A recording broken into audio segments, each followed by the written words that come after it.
대통령실 제2의 공천 개입 사건 되나. 녹취록 파문. 김호경 에디터. 대통령실과 여당 최고위원 간의 공천 거래 의혹이 일파만파로 커지고 있다.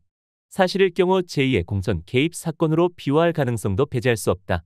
박근혜 전 대통령은 지난 2016년 4.13 총선을 앞두고 당시 여당인 새누리당의 친박 의원들이 공천을 받도록 현기환 정무수석에게 지시하는 등 공천 과정에 불법 개입한 혐의로 징역 2년을 선고받은 바 있다.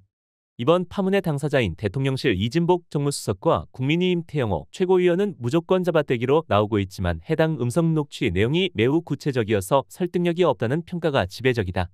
게다가 태 최고위원이 사무실에 자기 보좌진을 모아놓고 은밀하게 내부회의를 하면서 정무수석 발언을 거짓으로 꾸며냈다는 것도 억지스러운 설정이다. 특히 이진복 정무수석은 지난 2월 당시 유력당 대표 후보였던 안철수 의원을 향해 아무 말도 안 하면 아무 일도 안 일어날 것이라고 대놓고 엄포를 놓는 등 대통령실이 국민의힘 전당대회에 개입하는 과정에서 두드러진 역할로 주목받았던 인물이다. 당내 비주류 측에선 두 사람의 해명을 납득할 수 없다며 이 수석에 대한 검찰 고발과 태 최고위원의 의원직 사퇴를 촉구하는 주장까지 나오고 있다.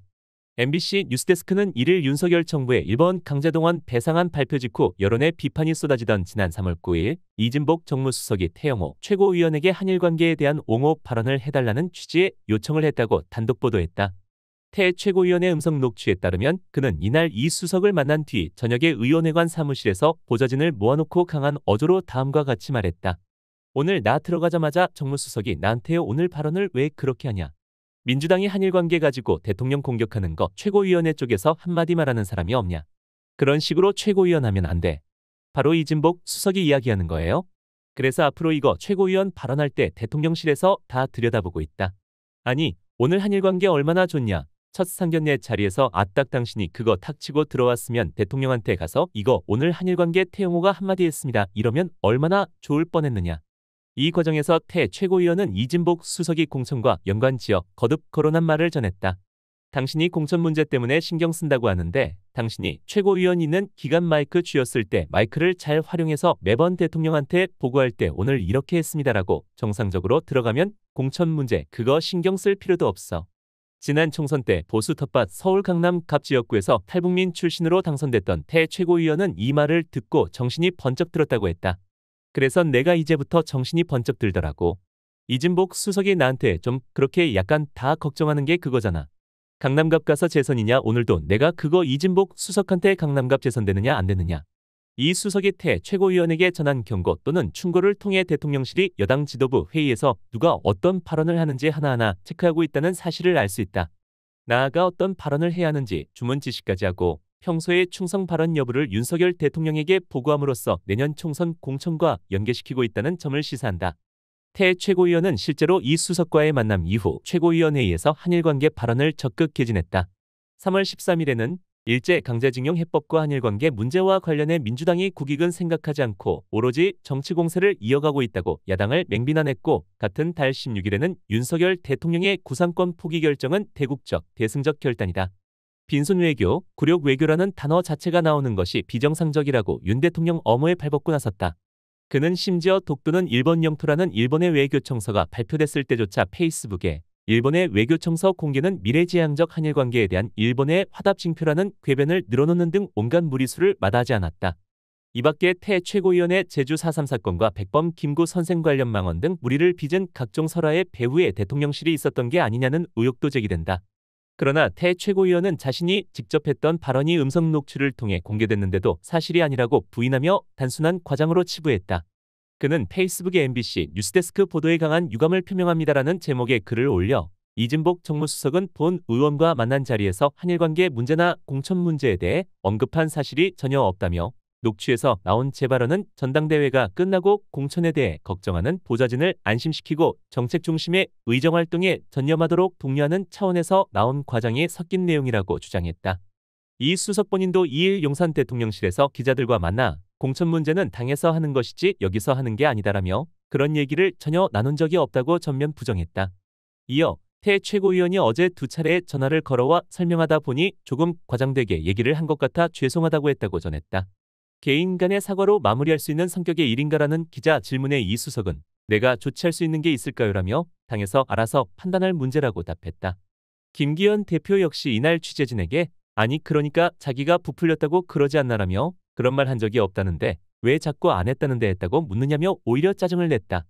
김 대표는 자기가 분명히 거짓말했다고 하지 않나라고 거듭력성을 들었다. 명백한 육성 녹취록이 존재하는데도 자신들이 아니라면 아닌 줄 알라고 언론에 우격다짐을 하는 태도는 윤석열 정권 들어 여권의 변함없는 모습이다. 아무리 뻔한 오리발을 내밀어도 친윤 성향이 대부분인 언론은 대충 넘어갈 거라고 믿으며 국민들도 우습게 여기는 것이다. 하지만 야권은 물론 국민의힘 내부에서도 사태의 심각성을 지적하고 반발하는 기류가 심상치 않다.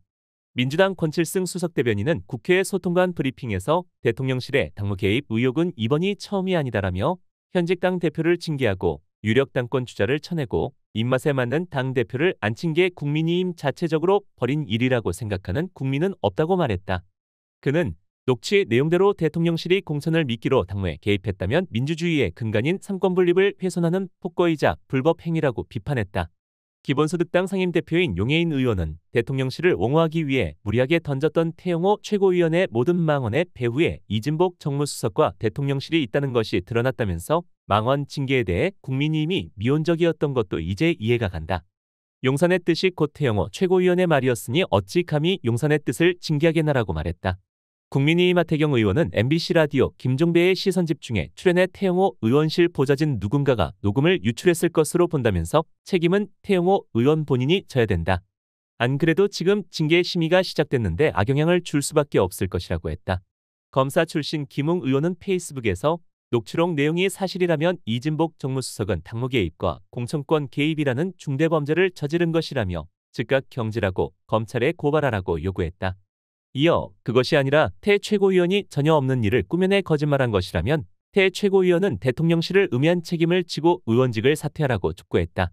유승민 전 의원도 페이스북에서 도저히 믿기 어려운 충격적인 뉴스라며 만약 사실이라면 대통령실 정무수석이 여당 최고위원인 현역 국회의원에게 용산의 하수인 역할을 하도록 공천으로 협박한 것이라고 규정했다. 나아가 박근혜 전 대통령은 2016년 총선 당시에 불법 공천 개입으로 2년 징역형을 선고받았다.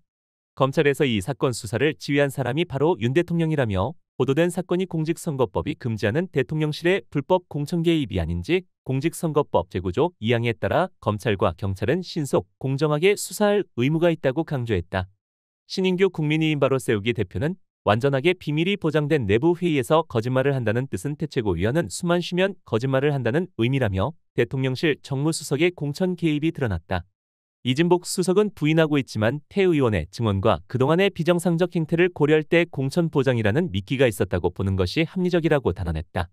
신 대표는 의원직 사퇴만이 사퇴 수습의 유일한 길이고 국민께 할 수 있는 마지막 도리라고 덧붙였다.